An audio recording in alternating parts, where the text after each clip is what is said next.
Ya baik ya, kita mulai. Bismillahirrahmanirrahim. Assalamualaikum warahmatullahi wabarakatuh. Waalaikumsalam warahmatullahi wabarakatuh. Mudah-mudahan semuanya dalam keadaan sehat walafiat ya. Atau apapun, nggak kerasa udah 7 kali pertemuan. Sudah dekat-dekat tengah semester. Ya, baik kita mulai kuliahnya hari ini. Kita akan kuliah mengenai tadi pagi itu saya share adalah sebentar. Perbandingan uji lanjut ya, uji lanjut dari perbandingan yang terencana. Jadi minggu lalu kita sudah membahas mengenai bagaimana kalau analisis lanjut dari hasil ANOVA gitu ya. Nah minggu lalu kita sudah belajar mengenai uji Tukey, kemudian kita sudah belajar mengenai uji Duncan, kemudian kita belajar mengenai uji LSD. Nah hari ini kita akan lanjutkan yaitu ada kita membahas tentang pembandingan terencana, gitu ya, yaitu membahas meliputi uji Bonferroni, kontras ortogonal dan kontras polinomial. Apa yang dimaksud dengan pembandingan terencana? Jadi kita tidak lagi menguji pada pasangan-pasangan. Jadi kalau kemarin Duncan, Tukey mau LSD itu adalah pasangan perlakuan. Apakah rataan pelakuan 1 sama nggak dengan rataan pelakuan 2? Rataan pelakuan 1 sama nggak rataan pelakuan 3? Jadi kita berhadapan dengan dua populasi. Tapi kalau yang 4 ini adalah memungkinkan kita membuat perbandingan antar kelompok, ya, membuat perbandingan antar kelompok, kemudian antara perlakuan dengan kelompok perlakuan, kemudian dengan antar perlakuan. Nah, apa yang dimaksud dengan perbandingan antar perlakuan? Misalkan saya ada 4 perlakuan A, B, C, D. Saya ingin membandingkan nih, apakah saya membandingkan antara C dengan D. Nah, kalau saya membandingkan antara perlakuan C dengan perlakuan D, berarti saya membandingkan antar perlakuan, saya membandingkan dua perlakuan. Ya. Tapi kalau saya bandingkan, bagaimana kalau AB dengan CD? Ya, AB dengan CD. Berarti saya sudah membandingkan kelompok pelakuan A dengan B, kemudian kelompok pelakuan C dengan D. Nah, kalau saya sudah membandingkan kelompok pelakuan seperti ini, maka uji Duncan, uji Tukey, atau uji LSD yang kita pelajari kemarin nggak bisa berlaku.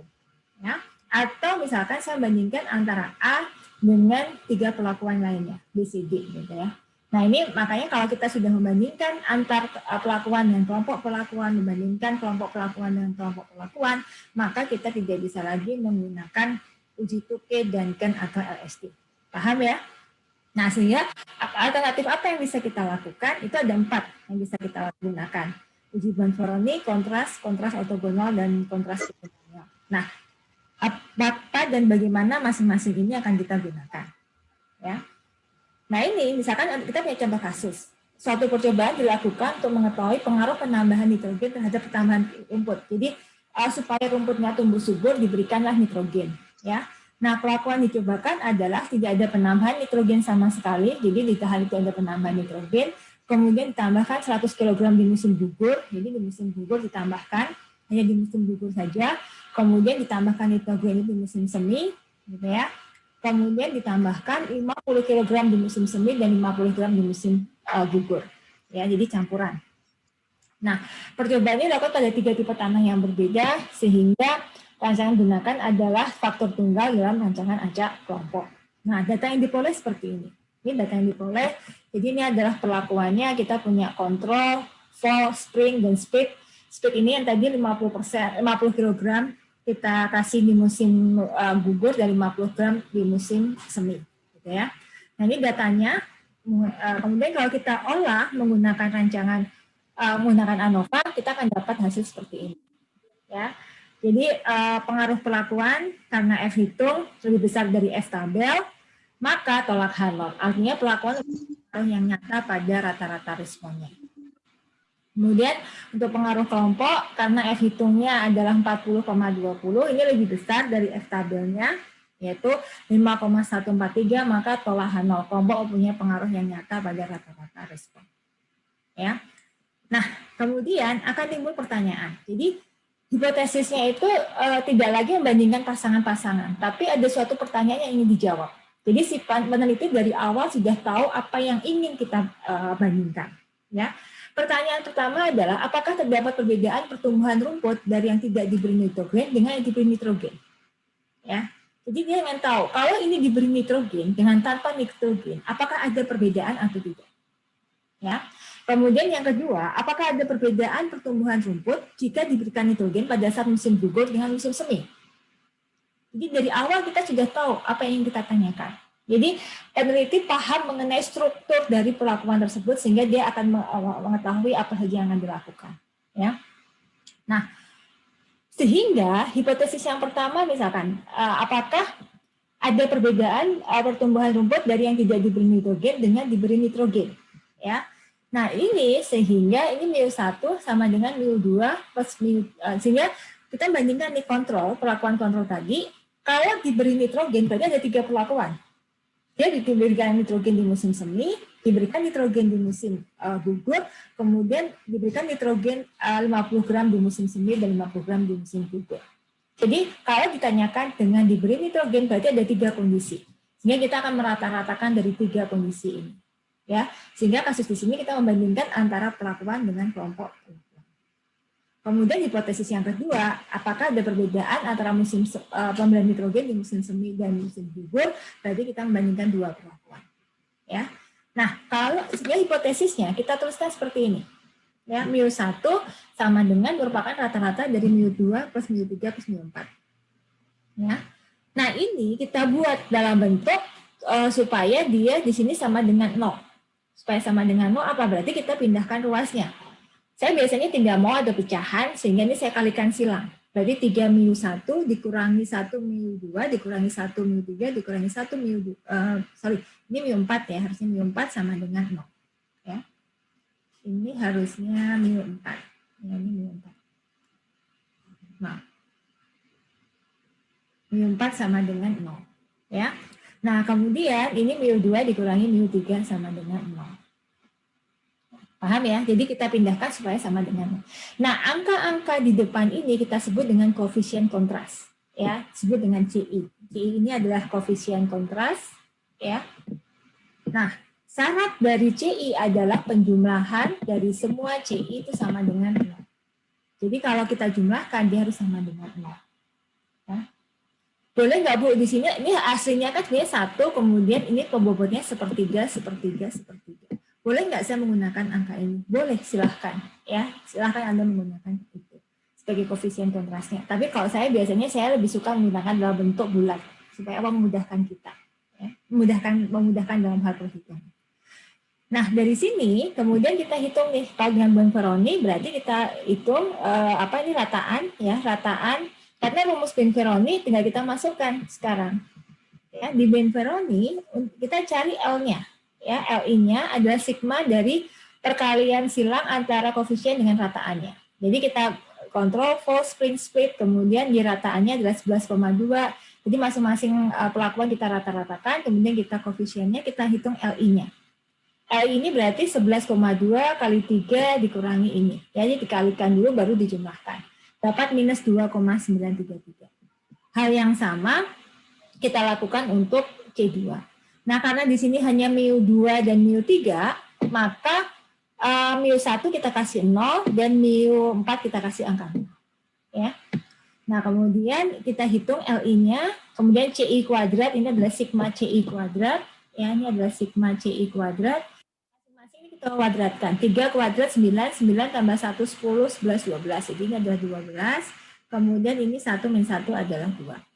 Kemudian masing-masing ulangan kita 3 karena ada 2 kelompok. Kemudian kita hitung S kuadrat dari masing-masing kontrasnya. Ya, itu ada rumusnya KTG. KTG ini dari mana? Dari ANOVA. Ya, KTG ANOVA dikalikan sigma CI kuadrat dibagi F. Jadi di sini berarti KTG adalah kita masukkan di sini, ambil KTG-nya adalah ini KTG. 0,082 ini adalah KTG. Ya. Jadi S kuadrat ini ya S kuadrat ini dapatnya dari mana? S kuadrat dapatnya dari KTG tadi berapa? 0,0892 ya 0,892 ya dikalikan dengan 12 bagi 3. Ya. Jadi dapat 0, ini. Kalau ini adalah akar dari S kuadrat, ya dapat. Kemudian apa namanya?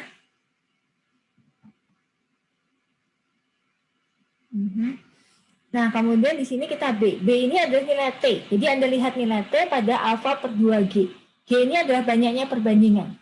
Berapa banyaknya perbandingan yang kita bandingkan? Di sini kita punya 2, berarti di sini G-nya sama dengan 2. Ya, kita cari di tabel, berarti kita cari T tabelnya adalah 0,05 misalkan dibagi 2 kali 2. Ya. Ini dengan derajat bebasnya berapa? Derajat bebasnya adalah derajat bebas galat. Ini. Ya. Derajat bebas galatnya adalah 6. Dapat angka ini, nah sehingga tinggal kita kurangkan terhadap ini, kita tambahkan terhadap ini. Ya, dapat batas atas dan batas bawah. Interpretasinya seperti apa? Nah, karena ini kita minus 4,7 dengan minus 1,1, berarti ada perbedaan antara pertumbuhan rumput antara yang diberi nitrogen dengan tanpa diberi nitrogen. Ya, mana penambahan pertumbuhan nitrogen yang lebih tinggi itu yang diberikan nitrogen. Kenapa? Karena hasilnya negatif. Hasil negatif ini bermakna bahwa rataan yang diberikan nitrogen itu jauh lebih besar dibandingkan dengan yang tanpa nitrogen. Karena kita menunjukkan kontrasnya seperti ini. Ya.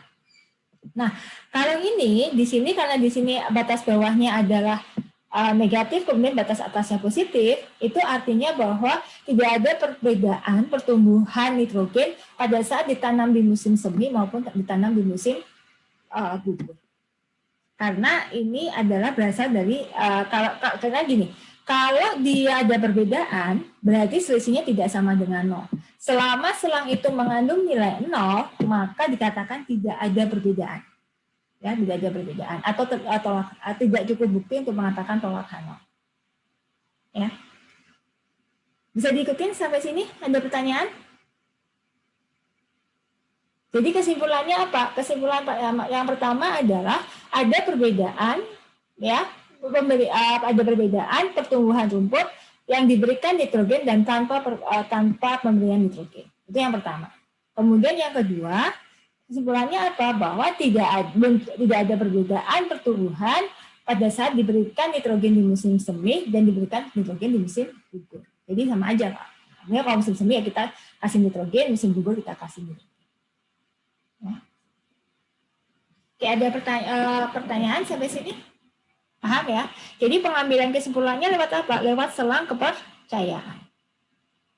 Apakah selang kepercayaan ini lewat titik 0 atau tidak? Kalau dia lewat titik 0, dikatakan bahwa tidak ada perbedaan. Tapi kalau dia melewati titik 0, apakah dia negatif ataupun positif, ya dalam arah yang negatif maupun arah positif, berarti kita mengatakan ada perbedaan. Ada pertanyaan sampai sini? Paham ya bagaimana cara menentukan koefisien kontras? Karena nanti untuk materi kita berikutnya kita selalu berhadapan pada koefisien kontras. Oke? Ya. Baik, kalau nggak ada kita lanjutkan. Yang kedua, mengenai kontras. Ya, kontras itu apa? Kontras itu sebenarnya merupakan kombinasi linear dari rataan pelakuan yang ingin dibandingkan. Ini merupakan kombinasi linear. Bisa dari rataan pelakuannya atau dari total pelakuan yang ingin kita bandingkan. Ya. Jadi kontras itu didefinisikan C itu adalah sigma dari CI kalikan DI. Ya, dari total pelakuannya. Ini harusnya dari total pelakuannya yang ingin kita bandingkan. Kombinasi linearnya seperti itu. Ya. Dari rataan pelakuan. Nah, kalau ulangannya sama, maka kontras ini didefinisikan dengan sigma CI-YI dengan restriksi bahwa sigma CI itu harus sama dengan 0. Ya. Kemudian dari kalau kita sudah menghitung ini, kita tinggal menghitung jumlah kuadrat kontras. Di mana kuadrat kontras itu adalah sigma CI-YI, Y ini adalah total pelakuan, ya, yang kita kuadratkan, kemudian dibagi dengan R sigma CI kuadrat. Ya. Nah, derajat bebas kontras itu selalu 1. Ya, karena kita hanya punya satu hipotesis. Jadi, kontras itu adalah derajat bebasnya 1. Nah, karena derajat bebasnya 1, maka kuadrat tengah kontras sama dengan jumlah kuadrat kontras. Ya. F hitungnya semuanya sama adalah KTJ dibagi dengan KTG, semuanya dibagi dengan KTG ANOVA-nya. Kemudian tolak H0 jika F hitung lebih besar dari F alfa 1 dibagi dengan derajat bebas galatnya. Ya, itu disebut dengan kontras. Nah, sehingga biasanya orang akan lebih suka menguji, kalau orang statistik menguji itu adalah kontras ortogonal. Apa yang dimaksud dengan kontras ortogonal? Jadi dua buah kontras dengan koefisien CI dan DI. Jadi misalnya saya punya dua buah hipotesis tadi, dikatakan ortogonal jika sigma CI DI-nya sama dengan 0. Ya. Nah, maksimal kontras yang ortogonal yang dapat dibentuk itu sebanyak 17 perlakuannya. Kita bisa aja menyusun sembarang kontras, tapi orang mengharapkan adalah kontras ortogonal. Kenapa? Karena kontras ortogonal itu merupakan pengurangan dari jumlah kuadrat perlakuan. Ya. Jadi orang bisa menyusun aja sembarang kontras, gitu ya. Tergantung dari keperluan kita seperti apa. Tapi diharapkan bahwa kalau kita menyusun kontras adalah kontras yang ortogonal. Kenapa harus menyusun kontras yang ortogonal? Kenapa orang statistik harus menyusun kontras yang ortogonal? Ibaratnya gini, kalau saya punya bagian A, ya satu-satu kue, misalkan jumlah kuadrat totalnya, saya akan bagi menjadi ini adalah jumlah kuadrat perlakuan, ini adalah jumlah kuadrat galan. Ya. Nah, jumlah kuadrat perlakuan, kalau kontrasnya saling ortogonal, saya dapat bagian, ya, misalkan ini, ya, ini sama ini adalah bagian A, ini bagian C, ini bagian D. Ya. Jadi jelas pembagiannya. Tidak saling tumpang tindih. Kenapa? Karena kovarian antara X dan Y-nya sama dengan 0. Ya.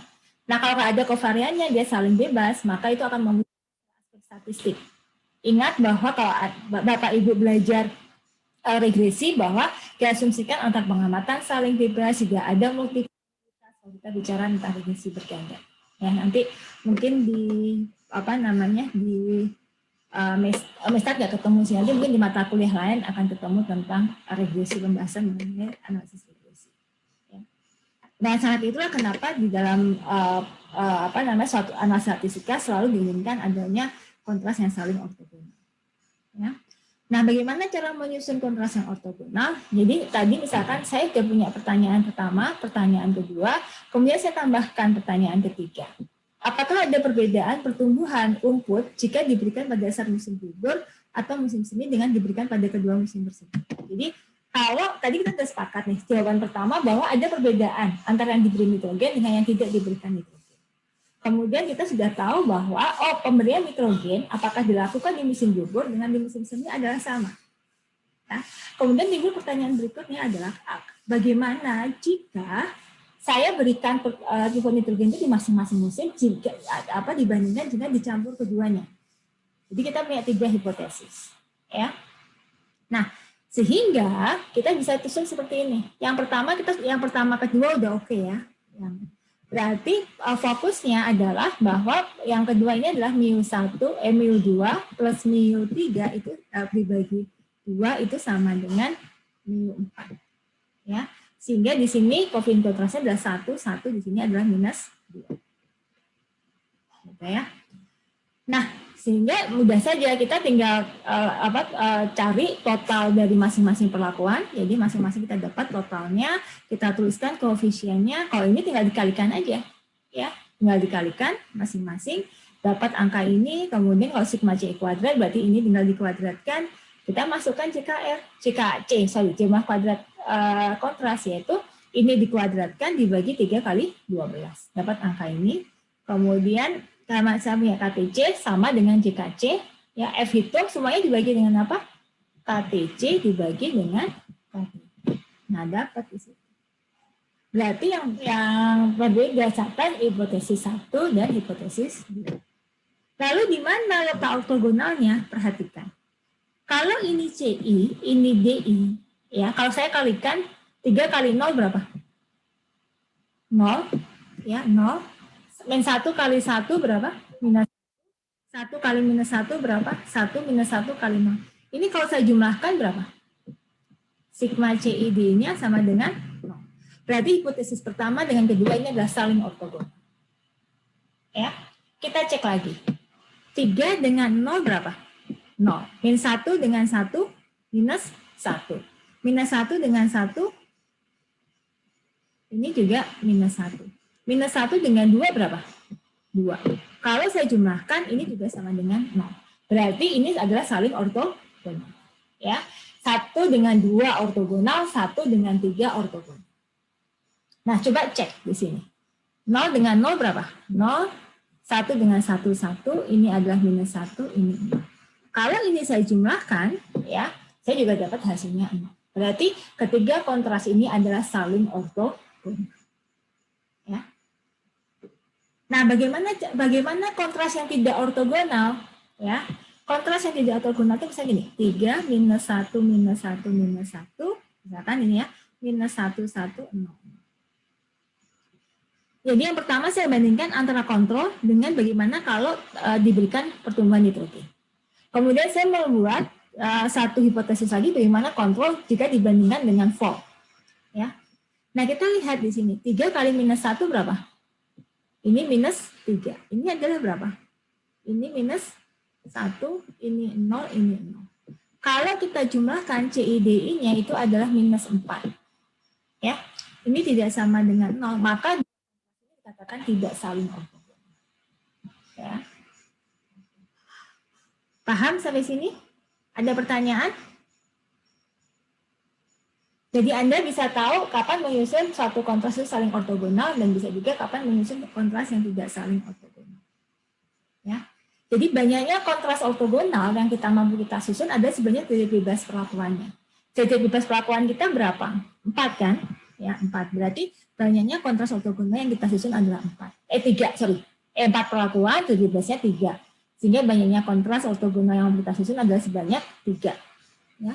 Kalau kita ada 4 kontras, dengan kontras yang keempat itu adalah tidak saling ortogonal. Ya. Apa yang dimaksud dengan itu? Nah, coba Anda perhatikan. Tadi saya punya ini adalah kontrol gitu ya. Ini saya punya kontrol. Saya punya vol, saya punya spring, saya punya split. Tadi yang pertama kita sudah bandingkan 3, minus 1, minus 1, minus 1. Kalau yang kedua, berarti ini adalah 0, 1, minus 1, ini adalah 0. Kemudian yang ketiga, 0, 1, 1, minus 2. Maka ketiga ini adalah saling ortogonal. Tapi kalau saya punya 4 hipotesis yang 4, 3, minus 1. Yang keempat ini saya punya adalah 1, min 1. Ya, ini adalah kemudian 1 minus 1, ya, 1 minus 1, maka ini akan kontras ortogonalnya akan berbeda. Nah, makanya kalau saya punya seperti ini, maka ini adalah saya punya 3 kelompok dari sini. Coba Anda cek. Ini saling ortogonal nggak?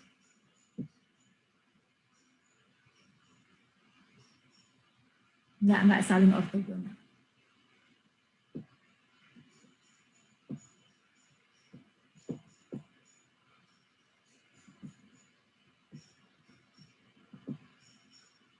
Nah, tapi kalau seperti ini ortogonal nggak?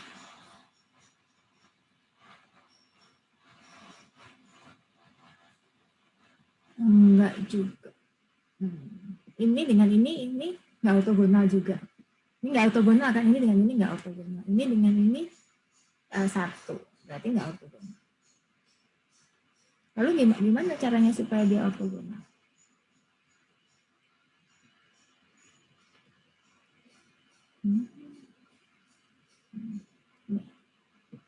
Kalau mau seperti ini.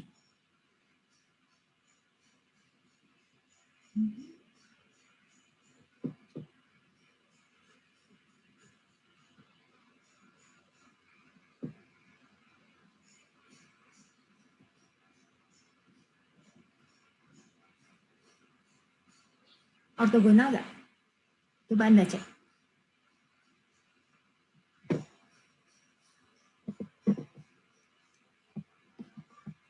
Ortogonal nggak? Yang itu ketiganya. Mbak Nova, Bu Nova, Reminda. Ini yang ketiga ini ortogonal nggak? Hipotesis ini. 3 hipotesis ini ortogonal nggak?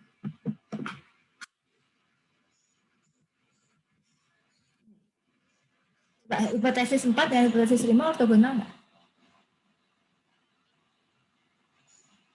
Gimana cara ngecek dia ortogonal? Kalau kita kalikan dia sama dengan 0. Coba dicek. Kalau dikalikan sama dengan 0 nggak? dikalikan kemudian dijumlahkan sama dengan 0. Gitu, Pak.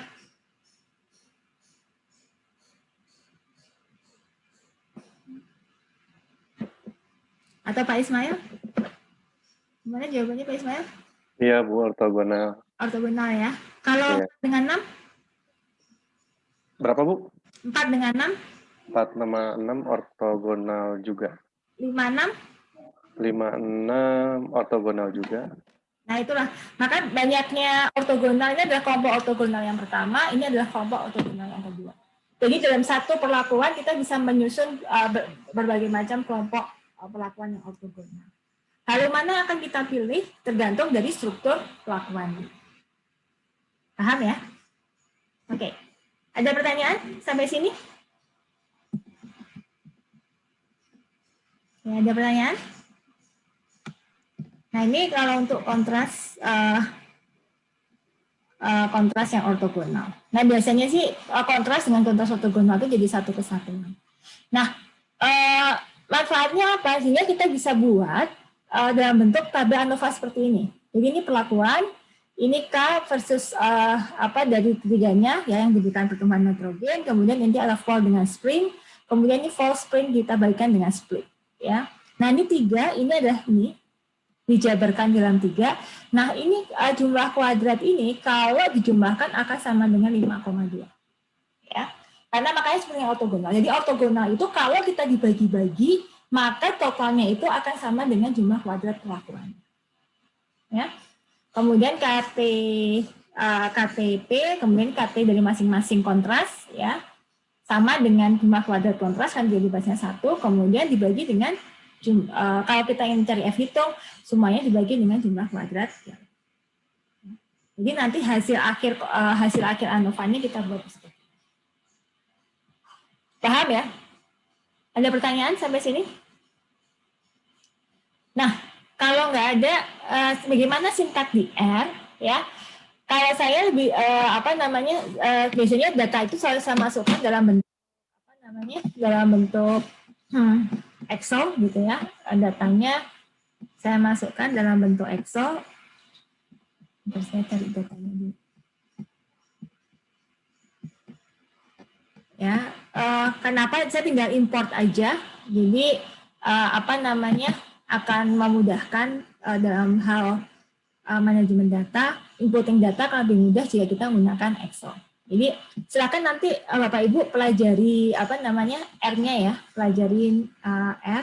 Mudah-mudahan udah familiar dengan R karena kemarin minggu lalu juga kita udah praktikum menggunakan R. Ya. Ini kok bisa nggak kelihatan di sini?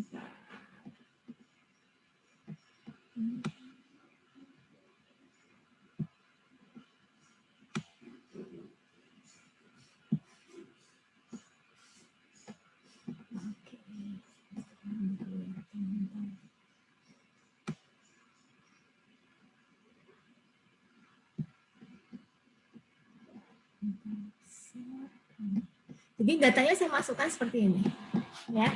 Jadi untuk inputting data saya masukkan di sini perlakuan, ya, control, fall, spring, split, kemudian ini adalah kelompok 1, 2, 3 ini ada responnya. Tapi Anda harus hati-hati kalau Anda memasukkan seperti ini. Nanti pada saat mendefinisikan kontrasnya. Kenapa? Karena ini berdasarkan abjad, maka dia akan membaca sesuai abjad, ya. Apa yang dimaksud dengan abjad nanti pasti ini adalah urutan pertama, karena depannya ada F, kemudian K itu baca sebagai urutan yang kedua, kemudian spring atau split sebagai bagian yang kedua. Spring sama split duluan mana? Akan muncul split. Kenapa? Karena L akan muncul duluan sebelum spring. Ya. Nah, makanya kalau mau ini kita definisikan sebagai kalau yang saya lakukan ini saya belum apa-apain ya. Nanti saya tunjukkan perbedaan. Dan ini saya simpan, nah biasanya saya simpan dalam bentuk CSV. Itu akan lebih mudah, ini kan. Kemudian perhatikan juga desimal untuk laptop Anda. Kalau saya desimalnya, karena saya desimalnya adalah koma, maka saya tuliskan seperti ini.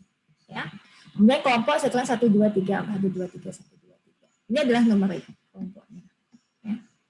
Kemudian saya simpan masih dalam bentuk ya, koma delimited. Nah, kemudian apa namanya? Saya buka R. Ya, saya buka R di sini. Oh, sorry, ini bukan R. Saya buka R-nya. Ini.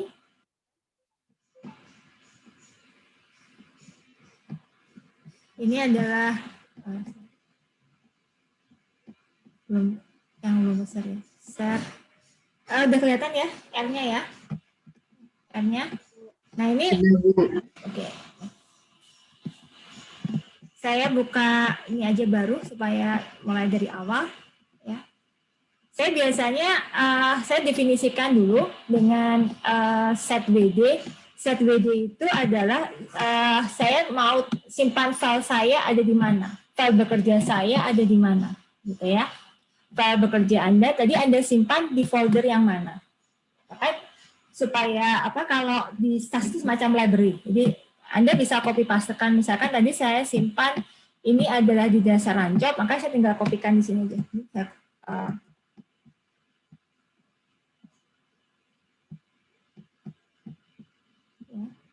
Nah, kalau Bapak Ibu buka ini, di bawah ini kan ada foldernya ya, tinggal di copy, terus pastekan di situ.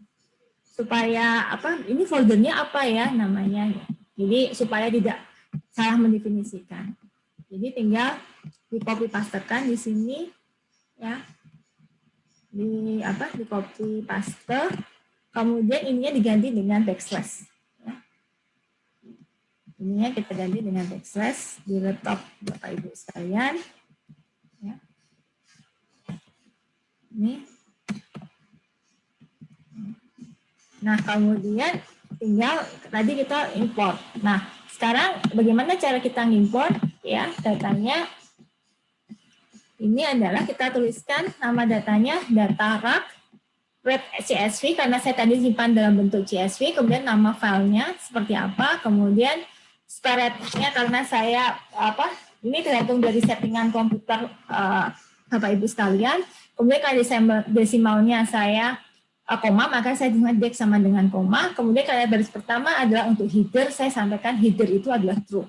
Ya, ini caranya sehingga nanti di sini akan kalau kita running, jadi runningnya itu Ibu bisa blok atau taruh kursor pada baris yang Bapak Ibu inginkan, kemudian klik run. Jadi bisa jadi ini di blok, kalau mau di blok ini di blok, tapi kalaupun tidak, tinggal ditaruh barisnya saja, gitu ya. Kemudian running, maka di bawah ini akan muncul. Oh, kita sudah data itu sudah kita baca di situ. Nah, sehingga kalau ini tinggal kursor, kemudian kita klik run di sini, ya, maka data itu sudah ada. Selama warnanya biru, berarti data kita aman. Nah, bagaimana cara melihat data? Kita pakai view, ya, view data rak. Nah, ini view data rak, ya. Ini kita running, maka datanya akan muncul seperti ini. Kontrol kelompok respon. Nah, kalau kita akan menggunakan ANOVA, maka semuanya harus sebagai faktor. Sementara kelompok ini, karena dia numerik, maka dia akan dibaca sebagai data biasa. Sehingga kita perlu definisikan kelompok ini sebagai faktor. Ya. Kalau tidak mau mendefinisikan, berarti langsung aja tuliskan sebagai grup Mori 1, 2, 3. Maka dia akan terbaca. Ya. Nah, ini kita bisa adalah data rak. Jadi di data rak ini kita definisikan variabel baru yaitu call, ya. Kemudian kita definisikan dia sebagai faktor. Faktor dari apa? Yaitu data kelompok yang di rak tadi, ya. Data kelompok yang ada di dalam data rak. Kemudian kita running.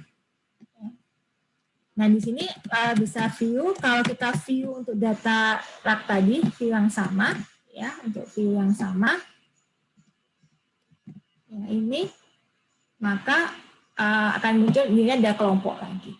Nah, kalau dia munculnya di sebelah kanan, di rata kanan gitu ya, rata kiri, maka dia dianggapnya sebagai faktor ya, S faktor. Tapi kalau dia muncul di rata kanan, maka dianggap sebagai numerik. Nah, hati-hati pada saat kita mendefinisikannya. Nanti tinggal pakai function, misalkan datanya kita simpan sebagai olah apa, misalkan rak gitu ya. Maka rak gitu, kemudian ini ada kita pakai function auth, ya auth. Ini nama variabel, nama responnya adalah respon, ya respon. respon, kemudian tilde, ya. Kemudian formulasinya apa? Kita definisikan dia sebagai perlakuan plus kelompok, jangan sampai salah ya. Kalau yang tadinya sudah kita definisikan, kemudian data sama dengan data. Ya. Nah ini kalau kita running, hasilnya sudah oke, tinggal kita bikin summary. Ya, summary dari. Nah ini datanya seperti ini, di bawah ini adalah hasilnya. Ya, Bapak Ibu bisa lihat, oh berarti antar pelakuannya adalah signifikan, begitu juga dengan kelompok yang signifikan. Ya. Kemudian pertanyaannya adalah, bagaimana cara kita melakukan uji lanjut menggunakan uji lanjut menggunakan kontras ortogonal. Tadi seperti sudah kita bahas.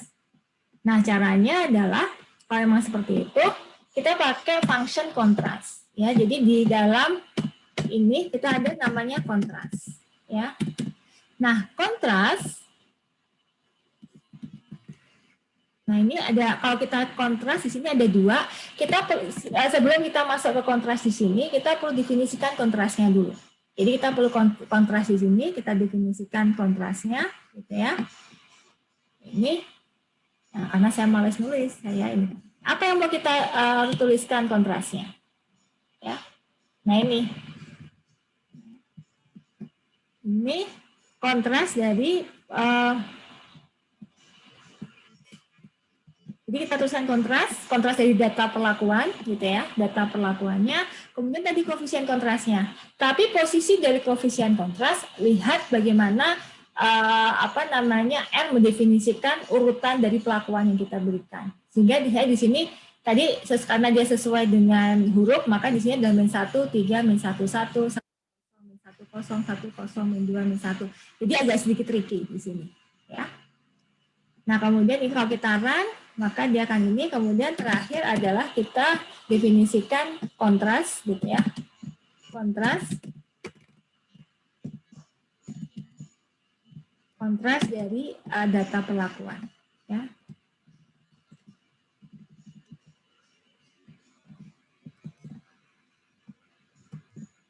Ya, kontras dari data perlakuan.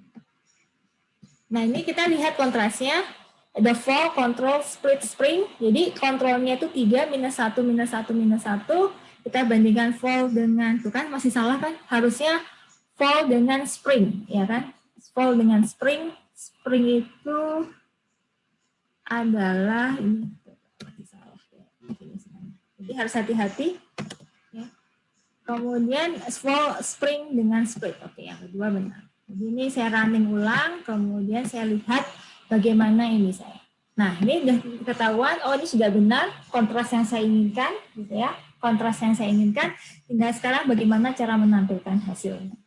Nah, cara menampilkan hasilnya itu adalah kita sama, kalau tadi ini ya, kita pakai perintah ini. Summary.auth. Jadi kita ambil summary auth-nya. Ya. Tadi karena kita pakai function auth.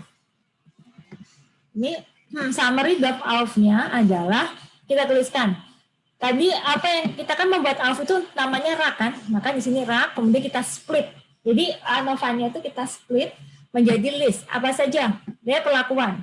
Ya, kita demikian perlakuan ini kita list apa saja. Misalkan kontras pertama apa, kontras kedua apa, kontras ketiga apa. Ini bisa Anda apa saja tergantung Anda mendefinisikan. Misalkan ini tanpa nitrogen, ya, tanpa nitrogen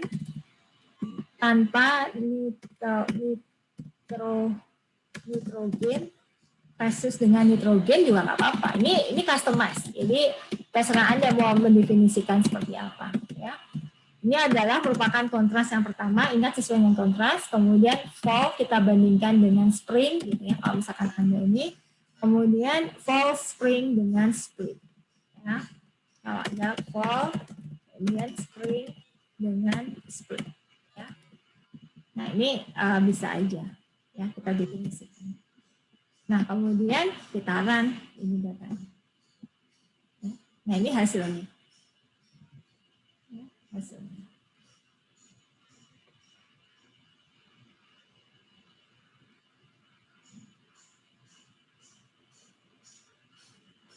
fall dengan spring, kenapa jadi signifikan ya? Harusnya fall dengan spring nggak signifikan kayaknya.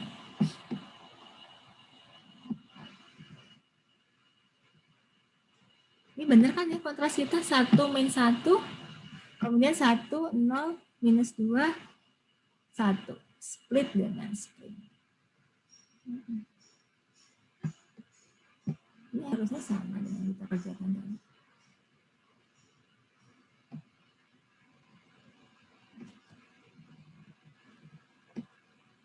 Sebentar, kita definisikan, kemudian kita running. Oh, apa salah ini? Salah kode, tapi harusnya enggak.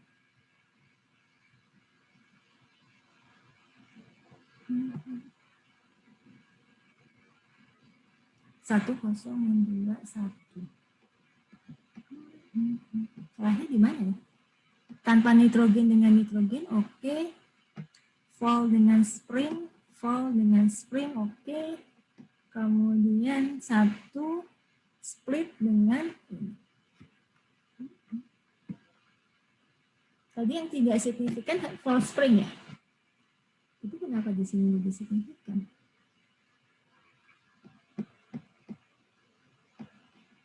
Saya cek dulu di hasil analisisnya.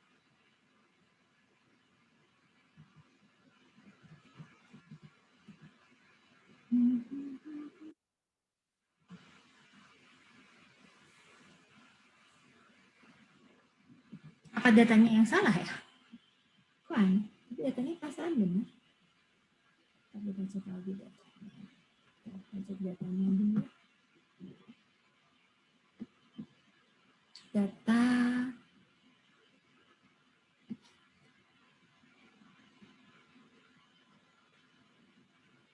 split. Udah benar datanya. Tuh itu mungkin kebalik Bu. Kalau Kemana? yang di fall versus spring dan fall spring versus split itu Bu beda Yang mana? dengan yang kedua dan ketiga itu Bu. F-value-nya kan 30,53 itu Iya. masuk di fall spring versus split kalau yang di slide yang di ininya slide Ibu. Iya, tapi di definisi kontrasnya udah bener loh. Fall control split spring kan bener. Kontras kita kan udah bener di sini. Ini kan kalau yang kedua itu fall dengan spring kan. Udah bener. Ini. Kontrasnya udah bener. Ya kan? Ini yang tabel di Anda R, yang R kan? Gimana, Bu? R kan? Yang tabel di Anda kan? Iya, tapi kalau ini ya, lihat kontrasnya udah bener. Apa kontrasnya ada yang salah ya? Coba Anda cek lagi kontrasnya. Tapi kontrasnya udah bener.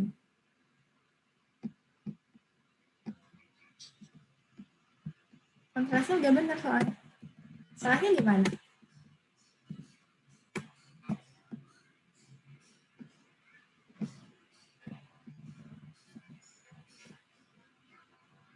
Ini kan split dengan spring kan? Kontra data perlakuan, cebin.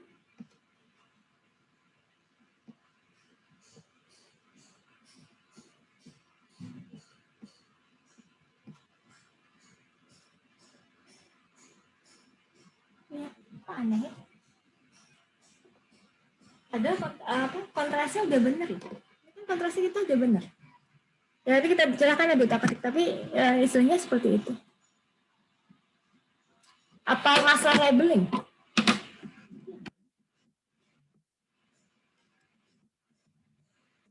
Baca lah.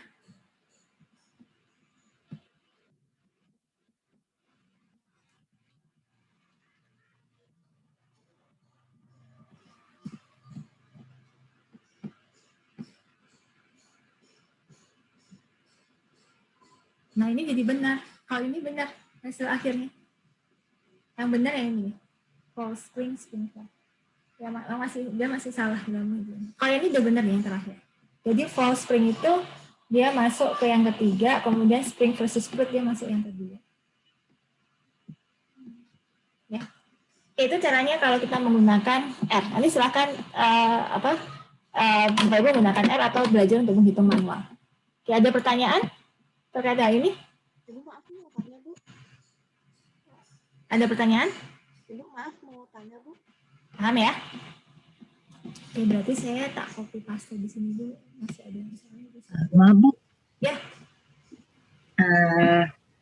mau mengkonfirmasi Bu, itu nilai kontraknya tadi kita yang menentukan ya Bu ya? iya.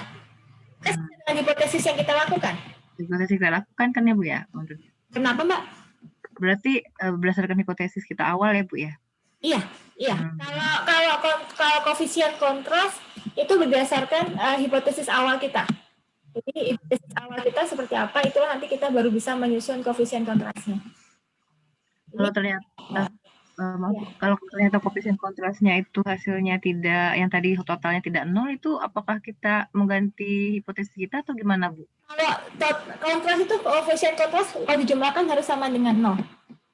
Kalau dia dijumlahkan tidak sama dengan 0, namanya bukan kontras.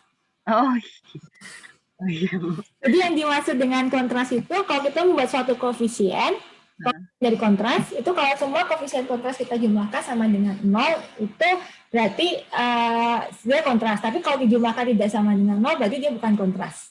Gitu. Kemudian kalau dua buah kontras, beda loh. Kalau kita bicara dua buah kontras, kalau perkalian koefisien dari dua buah kontras itu, kalau kita kalikan, kemudian kita jumlahkan sama dengan 0, maka dua buah kontras ini kita sebut dengan saling ortogonal. Ya. Kalau tidak sama dengan 0, bagaimana Bu? Ya nggak apa-apa, berarti dua buah kontras itu tidak saling ortogonal kan? Nah, kapan kita mengambil dia ortogonal atau tidak, ya tergantung kebutuhan peneliti, karena kan masing-masing peneliti berbeda terkait hal itu. Jadi kalau mana yang mau kita gunakan itu sekali lagi tergantung dari ini masing-masing peneliti. Jelas? Ada ini ada pertanyaan lagi? Maaf Ibu mau tanya Bu. Boleh Pak Anabel, silahkan. Itu Bu, saya masih bingung untuk yang pengelompokan yang tadi yang tanpa nitrogen versus dengan nitrogen itu 1, false spring itu 3, itu tuh dapatnya 1, 2, 3-nya dari mana ya Bu? Yang mana? Kan kita punya ini, punya 3 hipotesis kan? Iya. Ya. Lalu, Ini kan yang mana? 1, 2, 3 yang mana? Yang ini? Iya, yang itu Bu ya. Oh, ini dari sini, dari definisi di sini. Dari kita mendefinisikan 1, kemudian 2, mendefinisikan 3. Oh, iya Bu. Nah, kita kan punya 3 hipotesis di situ. Oh, dari situ ya Bu ya. Dari Terima sini kasih, kita Bu. mendefinisikan hipotesisnya. Nah, sama-sama. Oke, ada lagi yang mau tanyakan? Jelas? Satu lagi Bu, Ya, silakan. mengenai yang uji Bonferroni itu apakah hipotesisnya sudah fix 3 itu saja Bu, 3 macam itu? Kalau maksudnya gimana? 3 macam itu? Yang A versus B, C, D, terus kedua itu yang AB versus CD, kayak gitu. Apakah itu harus memenuhi asumsi ortogonal juga seperti itu? Enggak. Kalau kontras itu enggak harus ortogonal. Jadi gini, apakah harus 2? Tidak. Saya lagi penyusunan hipotesis tergantung dari kebutuhan. Jadi bisa kita punya 2 atau kita punya 3 hipotesis dan seterusnya. Kalau Bonferroni tidak mengharuskan harus ortogonal. Tidak harus ortogonal kalau di Bonferroni. Jadi apakah kita mau membawa ke ortogonal maupun membawa ke tidak, itu tergantung dari kebutuhan si peneliti. Iya Pak ya? Iya. Oh, satu lagi Bu. Sebelum pertemuan sebelumnya kan ada juga yang contoh mengenai ada kontrol dan perlakuan 1, 2, 3 itu yang diuji LSD ya. Nah, kapan sebaiknya menggunakan yang LSD itu, terus sebaiknya dengan yang kontras seperti itu, Bu? Oke, beda tujuan Pak. Beda tujuan. Kalau Bapak hanya membandingkan 2 perlakuan, misalkan bagaimana kalau masing-masing perlakuan kita bandingkan terhadap kontrol. Gitu kan? Masing-masing perlakuan kita bandingkan terhadap kontrol. Berarti kalau kita punya 4 perlakuan dengan 1 kontrol, berarti kan kita bandingkan nih kontrol A dengan kontrol, perlakuan B dengan kontrol, perlakuan C dengan kontrol, perlakuan D dengan kontrol. Bisa diikutin ya. Jadi yang kita bandingkan pasangan perlakuannya. Tapi kita bandingkan semuanya terhadap kontrol. Nah, kalau seperti itu kita bisa pakai LSD atau least significant difference kemarin. Kapan kita pakai kontras? Kalau kita membandingkan struktur perlakuan. Ya, masih misalkan gini, oke, saya membandingkan nih bagaimana kalau kontrol dibandingkan dari pelakuan yang lain. Gitu. Ya. Nah, kontrol dibandingkan dengan pelakuan yang lainnya. Jadi, saya menghitung rata-rata pelakuannya. Berarti saya membandingkan antara pelakuan dan kelompok pelakuan. Kemudian kalau saya tahu pelakuan A, B, C, D, misalkan AB-nya adalah varietas baru, CD adalah varietas lama, saya bandingkan bagaimana varietas baru dengan varietas pelakuan. Kemudian bagaimana masing-masing di varietas baru, bagaimana masing-masing di varietas pelakuan. Jadi ada struktur dari pelakuan itu. Nah, kalau kita tahu struktur dari pelakuan itu, maka kita menggunakan kontras. Paham ya, Pak ya? Nah, kalau sebenarnya kalau kelompok, misalkan tadi saya bandingkan kontrol dengan masing-masing pelakuan, kita bisa nggak menggunakan pendekatan kontras? Bisa. Di samping LSD, Bapak juga bisa menggunakan pendekatan kontras. Jadi, tapi kalau tadi ya, satu kontrol dengan pelakuan yang lain, kontrasnya nggak akan kontras yang ortogonal. Ya, kenapa itu tidak kontras yang ortogonal? Bentar ya, saya tak copy paste hasilnya dulu, nanti saya masuk ke ini kan. Ya. Jadi dari struktur struktur pelakuannya memang sudah berbeda, Pak. Ya, struktur jadi paham ya perbedaannya. Nah, sekarang tinggal kalau Bapak mencari ortogonal atau tidak. Jadi tadi yang BNT tadi bisa juga diselesaikan dengan menggunakan konsep konsep kontras gitu. Nggak ada salahnya juga. Bapak mau gunakan BNT juga boleh, Bapak menggunakan kontras juga boleh. Ya, tapi kalau kelemahannya apa ini ya? Nah, ini saya tunjukkan dulu di ini ya.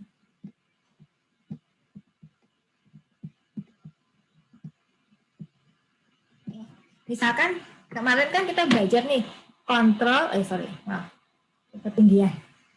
Ini misalkan kontrol, kita punya kontrol, kemudian kita punya pelakuan A, B, C, D. Ya, kalau kemarin dengan menggunakan LSD, kita punya kan hipotesisnya adalah mu kontrol sama dengan mu A, gitu ya. Kita punya berapa hipotesis? Mu kontrol sama dengan mu B, kemudian H0-nya. Kita punya hal yang ketiga adalah mu K, apakah sama dengan mu C, kemudian... Maaf, Bu, Ibu share screen atau tidak? Hah? Ibu sedang share screen atau tidak? Nah, belum share screen ya? Saya pikir udah share screen. Sebentar. Kelewat lagi deh. Sebentar. Saya share.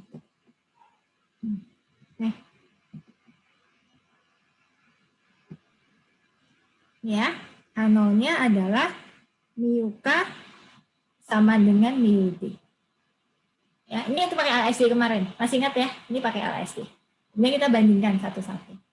Nah, pendekatan ini Bapak bisa juga selesaikan dengan kontras. Ya.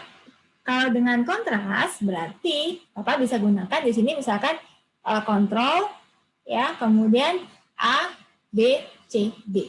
Jadi ini 1 minus 1, 1 minus 1, 1 minus 1, 1 minus 1. Yang lainnya adalah 0. Bapak bisa juga selesaikan dengan ini. Tapi kalau Bapak menggunakan ini, maka kontras yang Bapak susun adalah bukan kontras yang ortogonal. Boleh. Ya.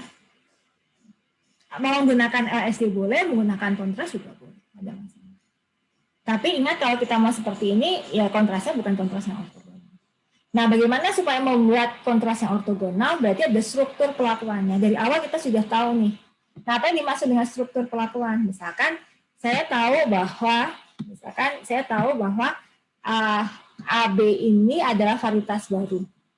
Ya, kemudian CD adalah varietas baru, ini adalah varietas lama. Ya. Kemudian saya punya kontrol. Jadi saya punya kontras saya adalah bagaimana kalau kontrol, karena ada 4 ya, 4 ini saya bandingkan terhadap yang lain. Kemudian saya bandingkan antara varietas baru dengan varietas yang lain. Kemudian saya bandingkan di antara varietas baru, kemudian saya akan bandingkan di antara varietas lama. Nah, kalau seperti ini berarti saya mempunyai kontras yang saling ortogonal.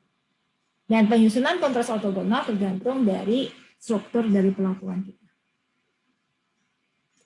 Paham sampai sini? Iya, paham, Bu.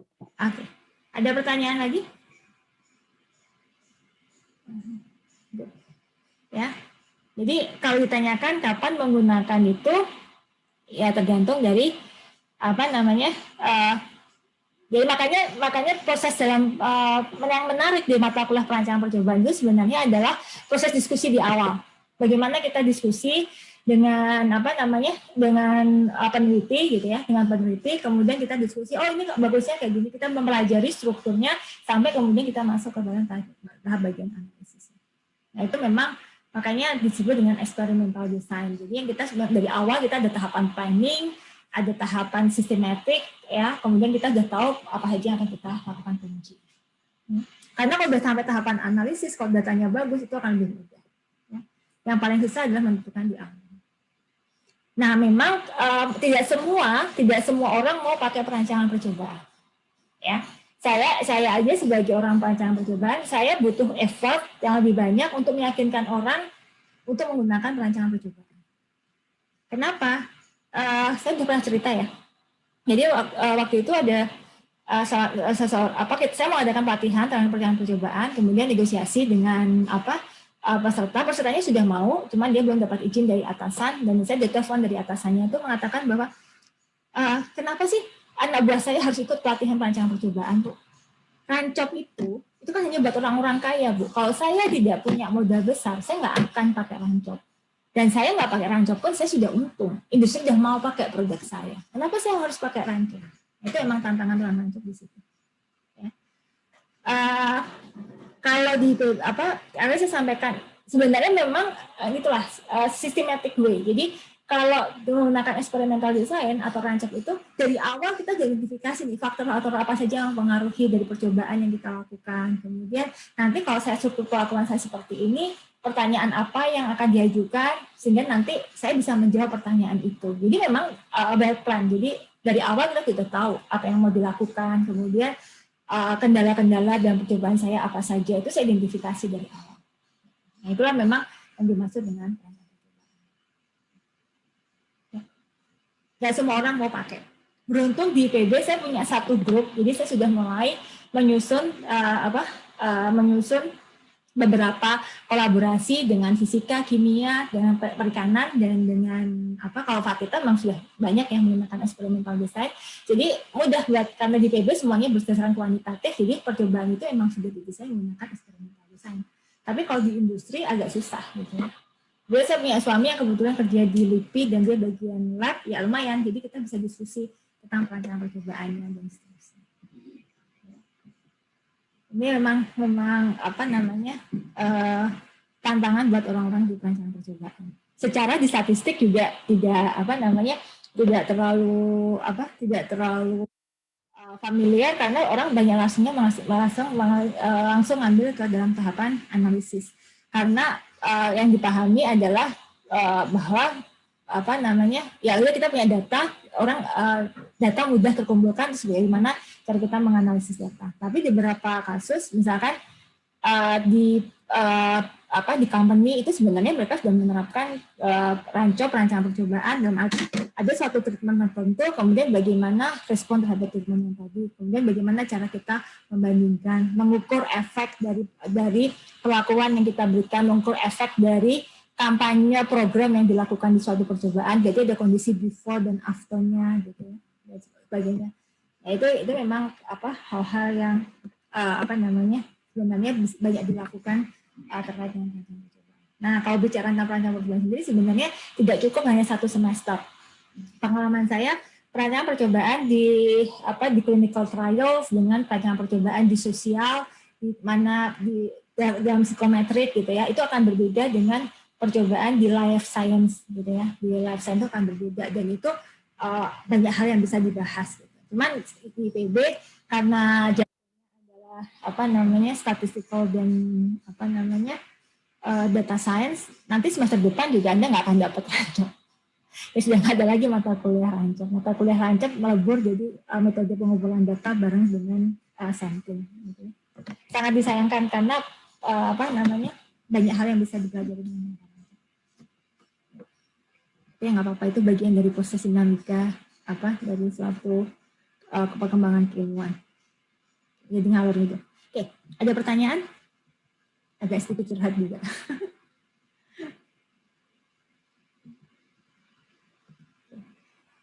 Nah, oke. Selanjutnya kita teruskan dengan polinomial ortogonal. Apa itu polinomial ortogonal? Digunakan untuk, jadi kalau kita percobaan itu ada cara faktornya ya, faktor. Jadi faktor itu ada yang bersifat kualitatif, ya, ada yang bersifat kuantitatif. Nah, apa yang disebut dengan kualitatif? Ya, ini tadi kita fall control split spring ini adalah kita sebut dengan faktor yang bersifat kualitatif. Nah, kalau kualitatif maka Anda boleh menggunakan uji LSD, BNP, sama aja ya, nyata terkecil, BNJ, Duncan, bahkan yang baru kita pelajari tadi, Bonferroni, sama yang satu lagi adalah kontras. Ya, kontras termasuk di dalamnya adalah kontras ortogonal. Ya, ini ada gunakan jika tarafnya adalah kualitatif. Ya, kata kuncinya ini digunakan jika tarafnya adalah kualitatif. Tapi jika faktor dari Anda itu bersifat kuantitatif, ya, apa dimaksud dengan kuantitatif? Seperti ini, misalkan suatu percobaan dilakukan untuk mengetahui pengaruh suhu terhadap potensi dari suatu antibiotik. Suhu itu berapa? 10 derajat, 30 derajat, 50 derajat, 70 derajat, dan 90 derajat. 10, 30, 50, 70, 90 itu adalah taraf yang bersifat kuantitatif. Sehingga kalau tarafnya kuantitatif, maka disarankan untuk menggunakan polinomial ortogonal untuk melihat pengaruhnya. Pengaruh modelnya apakah linear, kuadratik, atau kubik. Ya. Nah, bentuk persamaannya kita bentuk dalam bentuk polinomial ortogonal N ini alpha 0 kali P0 X, alpha 1 kali P1 X, dan seterusnya. Jadi eksplorasi yang kita kita lakukan lebih banyak lagi. Tidak hanya sekedar ini perlakuan ini berbeda nyata ini. Nah, masih banyak ditemukan di tesis atau skripsi di IPB, saya nggak tahu kalau di tempat lain adalah kalau sudah ketemu percobaan kemudian pakai ANOVA. Kemudian selanjutnya apa? Mereka otomatis langsung pakai Duncan. Ini berbeda nyata, ini tidak berbeda nyata. Padahal tarafnya adalah kuantitatif. Nah, kalau tarafnya kuantitatif akan sangat disayangkan sekali kalau hanya berhenti sampai di kontras ortogonal atau uji Duncan atau uji Tukey. Ya. Nah, ini adalah bentuk persamaannya, di mana A ini adalah banyaknya taraf faktor, D jarak antar faktor, dan polinomial ortogonal N. Nah, mengingat singkatnya waktu, diasumsikan bahwa jarak antar faktor itu kita asumsikan sama dulu. Ya. Nah, bagaimana implementasinya? Ini koefisiennya sudah dihitungkan. Jadi kalau saya punya 3 perlakuan, maka ordo polinomial ada 2, linear dan kuadratik. Ini adalah lambdanya, ini adalah lambdanya. Kemudian ini adalah koefisiennya. Min 1, 0, 1, 1, min 2, 1. Jadi sudah dihitungkan untuk koefisiennya. Kalau ini perlakuan ke-4, berarti saya menguji sampai linear kuadratik kubik. Ya. Kemudian kalau 5, ini ada linear kuadratik kubik kuadrat. Ini adalah lambdanya, kemudian ini adalah masing-masing koefisiennya. Ya. Nah, oke, dari sini ini ada contoh kasus. Misalkan suatu percobaan dilakukan untuk mengetahui pengaruh suhu terhadap potensi dari suatu antibiotik. Ya, jadi ini adalah pertumbuhan jamurnya, gitu ya. Kemudian ini adalah suhunya 10, 30, 50, 70, dan 90. Ya, ini adalah kita punya 3 ulangan. Ini adalah data masing-masing ulangan. Kalau kita plot, kita buat plot di sini temperatur, ini respon. Apa yang Anda saksikan? Bahwa semakin lama suhu, ya semakin tinggi suhu, maka pertumbuhan bakterinya akan semakin menurun. Artinya apa? Bahwa suhu itu mampu menghambat pertumbuhan bakteri, kan gitu. Ya. Nah, ini kalau hanya menggunakan ANOVA atau uji Duncan, maka hanya 10 tidak sama dengan 30, kemudian 10 tidak sama dengan 50, ya, atau 10 tidak sama rata-ratanya ya. Ini rata-ratanya. Ya, 10 tidak sama dengan 70 atau rata-rata 10 tidak sama dengan rata-rata 90. Nah, ini kalau menggunakan uji yang sudah kita pelajari sebelumnya. Angkat saya disayangkan. Nah, tahu kalau perubahan suhu atau jika ada perubahan suhu, bagaimana pengaruhnya terhadap pertumbuhan bakteri tadi. Nah, sehingga kalau kasusnya seperti ini disarankan menggunakan pendekatan polinomial ortogonal. Nah, ini pendekatannya sama persis dengan menggunakan kontras. Jadi sebenarnya basicnya adalah kontras. Tinggal kita hitung total perlakuannya untuk masing-masing perlakuan. Koefisien kontrasnya kita ambil dari tabel karena orang sudah ada yang menghitungkan sebelumnya. Kemudian kita tinggal hitung kontrasnya, gitu ya. Kita hitung kontrasnya. Kemudian sudah kita tinggal hitung F hitungnya, bandingkan terhadap K. Selesai. Ya. Jadi ini temperatur memang berpengaruh terhadap pertumbuhan jamur, kemudian pengaruh linearnya, pengaruh kuadratiknya, pengaruh kubiknya, dan pengaruh kuartiknya. Kalau dilihat dari sini bahwa linear berpengaruh nyata, kuadratik juga berpengaruh nyata, kubik juga berpengaruh nyata, tapi kuartik juga berpengaruh. Berarti dia hanya sampai pangkat 3 saja, sampai kubik. Ya. Dan Anda lihat bahwa jumlah kuadrat temperatur dibagi, ya, kalau ini dijumlahkan, ya, ini 4 ini dijumlahkan, maka akan sama dengan jumlah kuadrat dari temperatur. Paham ya sampai sini? Ada pertanyaan? Oke. Kalau nggak ada, nah sekarang bagaimana bentuk persamaannya dalam bentuk polinomial? Berarti kita harus menduga dulu alfa nolnya. Alfa nolnya dugaan itu adalah sama dengan rataan. Ya, rataan. Rataan itu berarti sigma YI dibagi T kali R. Ya.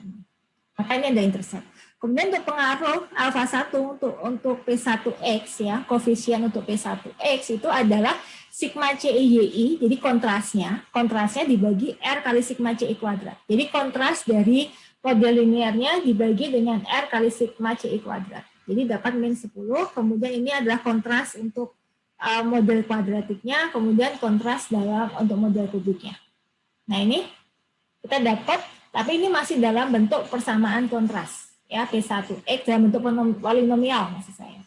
Nah, polinomial ortogonal itu apa? Kalau ini saya hilangkan, maka koefisien ini nggak akan berubah. Koefisien ini nggak akan berubah, dia tetap. Maka dikatakan kenapa dia ortogonal. Ya, jadi penambahannya adalah penambahan. Jadi kalau saya tambahkan P2 berarti jumlah keragamannya tambahkan P2. Tapi kalau P2 saya hilangkan, jumlah keragaman dari P1 nggak akan terpengaruh. Maka disebut dengan polinomial ortogonal. Ya. Nah, bagaimana membuat persamaan itu dalam bentuk X? Jadi kita transformasi. Ya. Transformasi ke dalam bentuk X yang linear. Misalkan linear itu kan tadi persamaannya ini ya. Kita buang yang P2X, polinomial 2 dan polinomial 3-nya. Kemudian kita substitusi. P1X tadi sama dengan apa? Ya. P1X sama dengan ini. Ya, P1X sama dengan ini. Ya, sehingga P1X kita tinggal masukkan lambda 1 X dikurangi X rataan dibagi D. X rataan itu apa? X rataan adalah rataan dari, ya, perlakuan yang kita berikan. Ya, dibagi 5. Jadi bagi 5 ini adalah 50. Kemudian T itu jarak. 30 ke 10 jaraknya berapa? 20. 50 ke 30 jaraknya 20. Berarti jaraknya adalah 20. Memang asumsi yang kita gunakan adalah jarak antar pelakuannya adalah sama. Ya, jarak antar pelakuannya adalah sama. Nah, sehingga kalau kita substitusi segala macam kita dapat YI sama dengan 2,7 minus 0,543X. Ya. Nah, hasilnya akan sama jika Anda langsung membuat regresi antara Y dengan X-nya. Ya, akan dapatkan angka segitu. Apa yang dimaksud dengan langsung diregresikan? Ya, ini saya buka Excel dulu sebentar.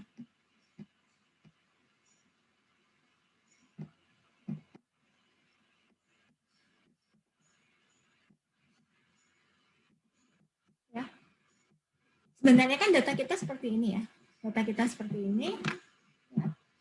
Kemudian kita insert dengan scatter plot gitu.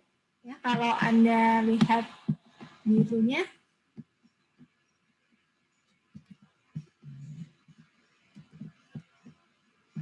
ini udah kelihatan ya Excel saya ya. Nah, ini datanya, ini adalah, ini respon, benar ya, ini ada responnya, kemudian ini adalah temperaturnya. Nah, kalau menggunakan ini, Anda tinggal klik layout aja kan, dapat ini. Nah, ini dapat Anda persamaan regresinya. Nah, persamaan regresi seperti ini Anda bisa sama. Ini hasilnya adalah 0,543X plus 2,7. Ini berarti Anda meregresikan dari data asli. Nah, pada saat Anda menggunakan pendekatan polinomial ortogonal, Anda bisa juga langsung menggunakan pendekatan untuk data asli. Ini langsung dapat hasilnya. Ya, ini yang dimaksud dengan dalam bentuk X. Ya, ini dalam bentuk X. Paham ya? Kalau tadi kita menyebutkannya dia dalam bentuk polinomial ortogonal. Polinomial ortogonal.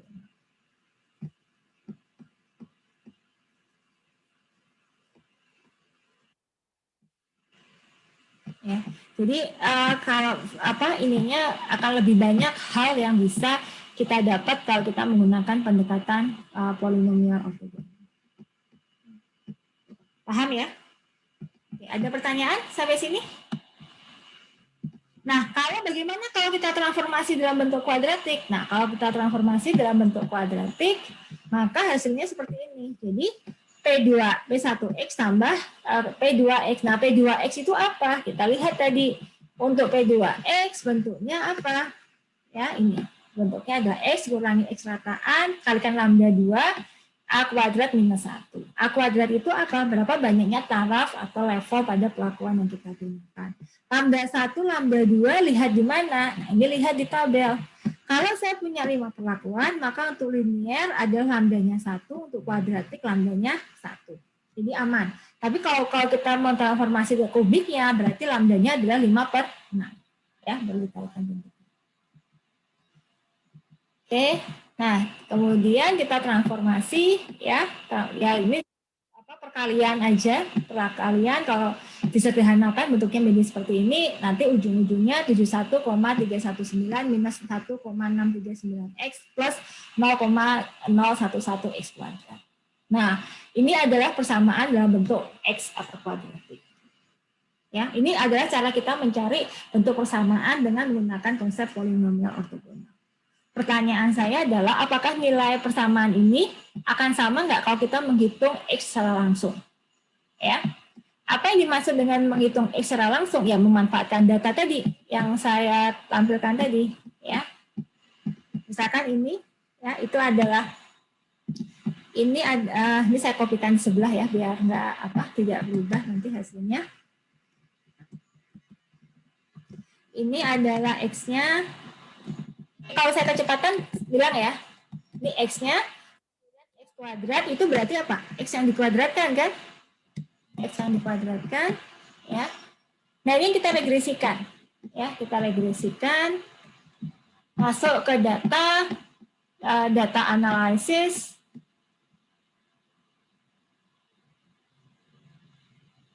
Kita pilih di sini apa? Regression. Ya, regression di mana? Regression. Kemudian Y-nya apa? Y-nya adalah respon. Ya, ini adalah Y-nya. Kemudian X-nya adalah input X. Ini adalah X-nya. Kemudian labels. Kemudian OK.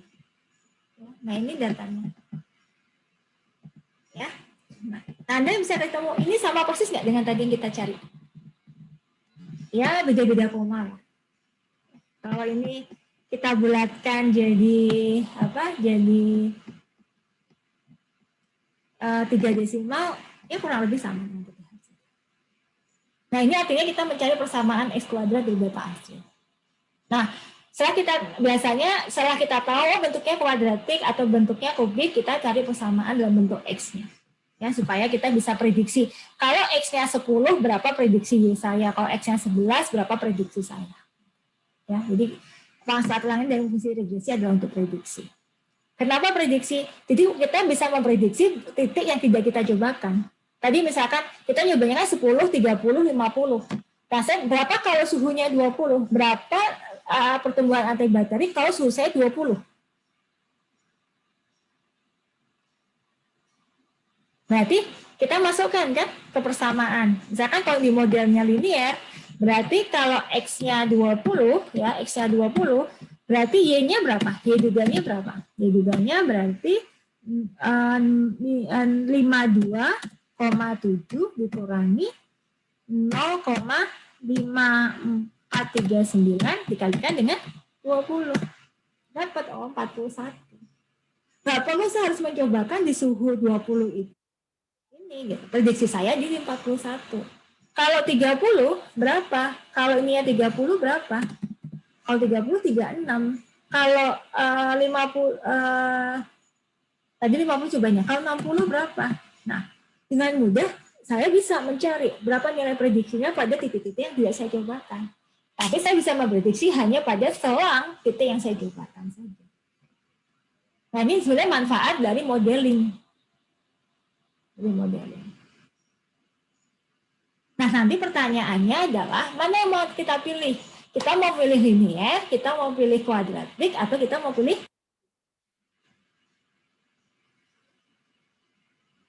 paham ya? Oke, ada pertanyaan sampai sini?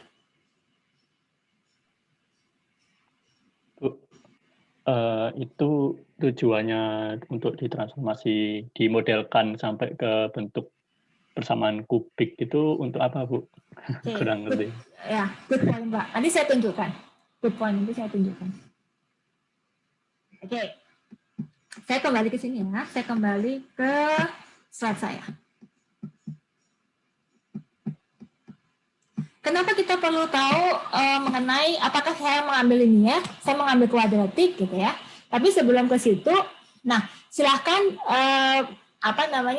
tugas Bapak Ibu sekalian nanti silahkan transformasi X ini dalam bentuk pengaruh kubiknya. Jadi tolong Bapak Ibu cari persamaan dalam bentuk X ini lewat pendekatan polinomial, kemudian bandingkan jika dengan menggunakan data asli. Ada perbedaan koefisien nggak? Itu ya, itu tugasnya. Yang kuadratik saya memang sengaja menyisakan PR buat Bapak Ibu sekalian. Ya. Oke, menyambung pertanyaan tadi adalah ini. Saya punya 3 model. Ya, linear, kuadratik, kubik. Ukuran kebaikan model dari suatu model regresi diukur dari apa? Koefisien determinasinya kan? Semakin tinggi R² atau koefisien determinasinya, maka model itu semakin bagus. Kenapa? Karena artinya kalau misalkan koefisien regresi ini 0,771, artinya ya model regresi linear itu mampu menerangkan keragaman dari antibakterial itu sebesar 77%. Sedangkan sisanya diterangkan oleh yang lain. Nah, tapi kalau modelnya kuadratik, keragaman model kita itu sampai 95%. Berarti secara ini model mana yang akan mau saya pilih? Linear atau kuadratik, Pak? Kuadratik. Kuadratik, ya. Nah, kalau menggunakan kubik, saya dapat 97%. Lebih tinggi lagi, cuman penambahan 95% dengan 97%, penambahnya sedikit. Nah, kenapa? Karena coba, kalau kita buat dalam bentuk grafik, ini misalkan respon dalam bentuk grafik. Bapak Ibu bisa lihat, kalau linear itu datanya kan tujuan model regresi itu memfit karakteristik datanya kan, memfit karakteristik data. Kalau menggunakan linear ini tidak data yang ke sini nggak akan dilewati oleh persamaan garis. Jadi masih ada titik-titik yang kasar. Di sini juga nggak lewat. Tapi kalau kuadratik ya, kuadratik ini yang ini kuadratik semuanya lewat ya, semuanya lewat. Sehingga kemudiannya ada 96%. Kalau kubik, dia mengikuti pola datanya. Kubik itu kan karena dia sigmoid ya, jadi dia turun, kemudian ada titik beloknya, titik turunnya lagi. Mana lebih pas? Linear, kuadratik, atau kubik? Nah, kenapa kita sampai melihat kubik? Karena kita ingin tahu bagaimana responnya. Gitu. Ya. Karena kalau linear kita dari SMP kita belajar atau SMP kita belajar untuk mencari persamaan 2 buah garis, ya. Kita hanya butuh 2 titik. Makanya dulu kita selalu mencari persamaan garis antara X dengan Y. Kita harus bermain dengan 2 titik. Karena memang linear itu hanya 2 titik. Tapi kalau bentuknya kuadratik, kita nggak hanya butuh 2 titik, kita butuh 3 titik. Nah, kalau kita punya 4 titik, maka itu kita bisa eksplor lebih lanjut lagi, bisa sampai ke kubik. Kalau kita punya 5 titik, kita bisa eksplorasi lagi modelnya, apakah model kita sampai ke kuartik. Jadi sebenarnya supaya fitting data kita dengan persamaan garis yang kita dapat adalah pas. Makanya kenapa kita mencoba pada level sampai plot. Itu alasannya, Pak. Bisa dipahami ya sampai sini? Bisa, Bu. Oke. Bisa. Nah, pertanyaannya sekarang ini adalah deal. Saya yakin Bapak Ibu sudah pengalaman di statistik. Mana yang mau saya pilih? Kuadratik atau kubik? Kalau linear udah lah ya, kita nggak sepakat dengan linear. Tapi kita punya dua pilihan, kuadratik atau kubik. Mana yang Bapak Ibu akan rekomendasikan? Kuadratik atau kubik?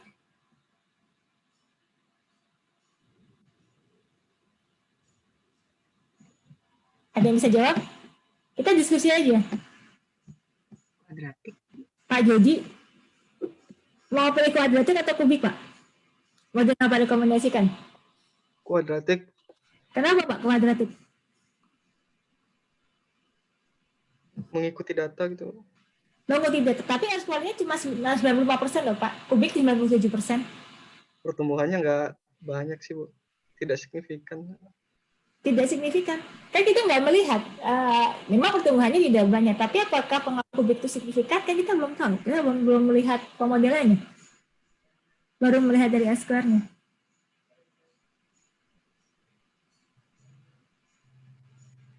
Ayo, Bapak ini cuma diskusi. Kan kita diskusi. Kan kalau level S2 kan sudah harus ada proses diskusi. Walaupun ini mata kuliah S1. Ya memang sebenarnya ini kembali ke prinsip pemodelan, Pak. Bapak Ibu sekalian. Masih ingat nggak apa itu prinsip pada saat kita membuat pemodelan? Kalau Ibu membuat pemodelan. Parsimoni model kan? Apa itu parsimoni model? Kita harapannya kita memilih model yang sesimpel mungkin. Nah, benar tadi bahwa penambahan kuadratik itu penambahannya 0,02. Sementara parameternya kita dapat banyak, ada tambahan pangkat 3. Nah, mana lebih mudah interpretasinya, kuadratik atau kubik? Kuadratik, ya. Jadi sebenarnya kita tetap berprinsip pada prinsip parsimoni model, kita ada konsep yang sederhana, kalau kita bisa terangkan dengan konsep yang lebih sederhana, maka itu yang akan kita ambil. Jadi memang benar, kalau saya pun jadi itu saya akan merekomendasikan model yang kuadratik. Karena akan jauh lebih mudah dibandingkan dengan model yang kubik. Tapi bagi orang yang menganut paham bahwa oke, yang penting saya mendekati 99%, ya mungkin kubik lah yang akan kita ambil. Di sini kalau di kimia itu mereka harus karena sepresisi mungkin, jadi harapannya R-square-nya adalah mendekati 100%. Ya. Nah itu kalau memang seperti itu, ya kita rekomendasikan adalah model yang kubik. Jadi tergantung dari kebutuhan si peneliti. Oke, ada diskusi Bapak Ibu sampai sini? Tidak mabuk ya dengan rancok? Mudah-mudahan tidak mabuk dengan rancok. Satu lagi. Boleh, silakan Pak. Untuk perlakuannya itu apakah harus diurutkan dari skala terkecil sampai terbesar gitu, Bu? Kalau maksud perlakuannya apa, Pak? Ya memang yang bahkan kita mencoba pelakuan itu selalu karena dia taraf ya, karena dia taraf. Gini, bedakan dengan pada saat kita menganalisis dengan pada saat proses pengacakan, Pak. Kalau kita proses di laboratoriumnya kan sama saja bahwa saya memberikannya, saya tidak mungkin dimulai dari 10 dulu 3 kali, kemudian 33 kali, tidak. Prosesnya tetap menggunakan prosedur pengacakan. Setelah hasil diperoleh, saya melakukan analisis data. Nah, kalau analisis data kan tidak ada masalah dengan datanya tidak harus diacak, tapi diurutkan dari yang terkecil sampai yang terbesar.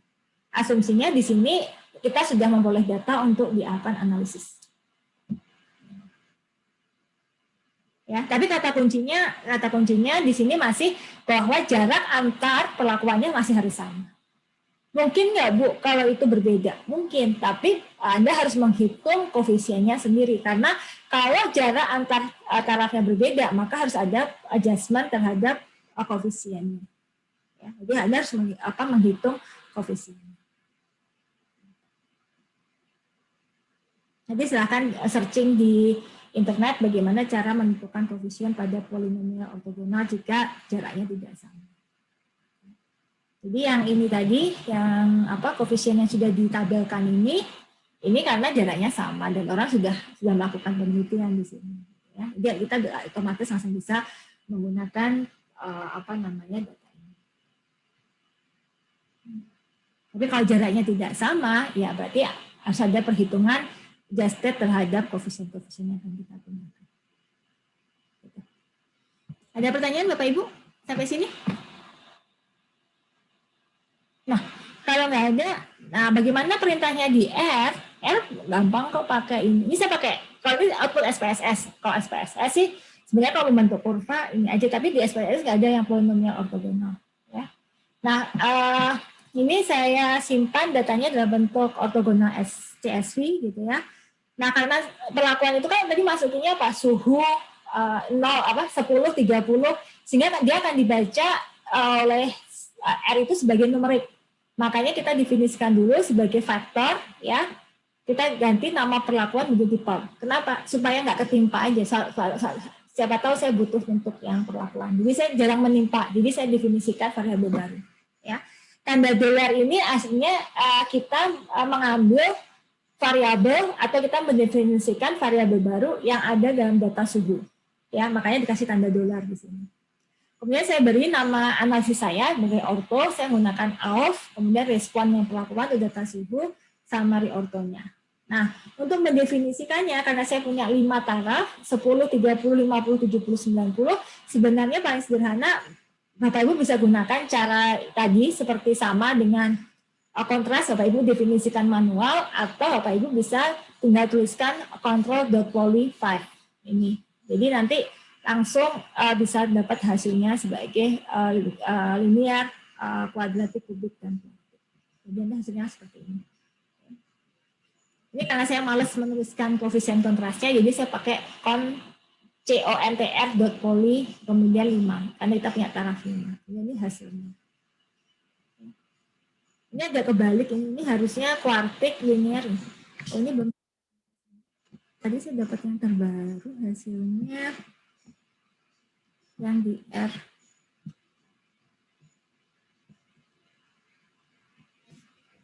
Sebentar, tadi perasaan saya dapat hasilnya sudah benar untuk yang di R.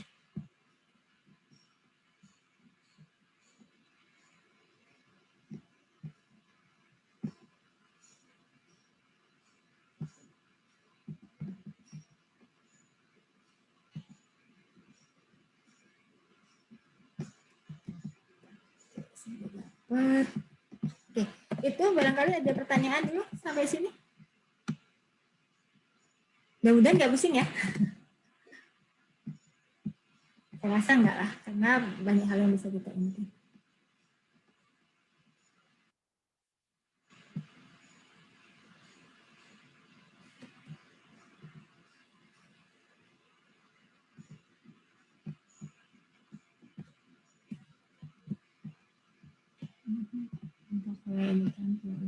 Memang yang R belum saya sharing di itu karena tadi pagi saya masih coba codingan R-nya.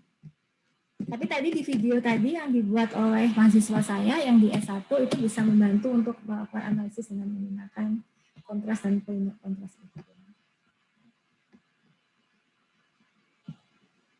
Oke. Ada pertanyaan? Kalau nggak ada, ya ini pertemuan terakhir kita. Ya, saya nggak tahu. Saya biasanya nggak tahu lagi nih kapan apakah saya masih bisa ngajar di apa namanya di program ini ya. Karena ini program dia baru ya, statistika dan sains data. Saya sendiri juga belum tahu mata kuliah apa yang saya bisa ajar di semester-semester berikutnya. Ini berarti terima kasih atas kebersamaan dari Bapak Ibu sekalian. Mudah-mudahan sukses ke depannya gitu ya. Jadi nanti siap-siap, ini pembukaan semester genap sudah mulai, jadi Bapak Ibu nanti tolong ingatkan sama program studi kapan Bapak Ibu harus sudah melakukan pendaftaran ya terkait dengan penerimaan mahasiswa baru. Karena kebetulan